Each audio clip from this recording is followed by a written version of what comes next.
Hello বন্ধুরা, আমি তোমাদের সকলের প্রিয় সৌজাত্য ঘোষ আর একটা ব্লগ নিয়ে চলে এসেছি।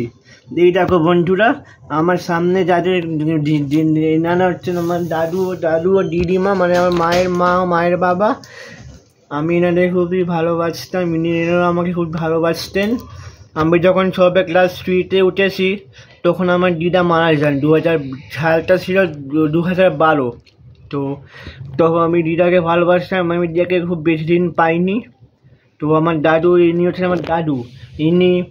আমি এনাকে অনেকদিন পেয়েছিলাম। ইনি 2020 সালে মারা যান। আমি যখন ক্লাস 11-এ সদ্য 11-এ পড়ছি।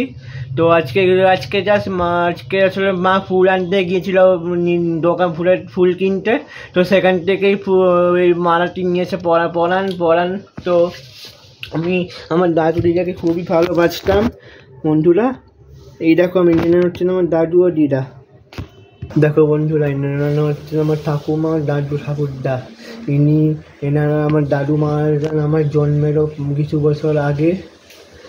ইনি হচ্ছে আমার ঠাকুরমা, ইনি মারা যান 2022 সালে।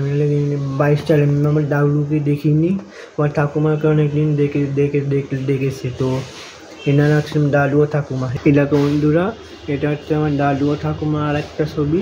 এই দেখো বন্ধুরা, এটা হচ্ছে আমার দাদু ও ঠাকুমার একটা ছবি। এই দেখো বন্ধুরা, আমার দাদু ও ঠাকুমার পুরনো এই যে ছবিটা হচ্ছে পুরনো ছবি ওনাদের, ঠিক আছে।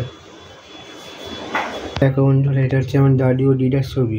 তো এই ট্রিবিউট জানিয়ে আমি মেনলি ভিডিওটা বানিয়েছিলাম বন্ধুরা।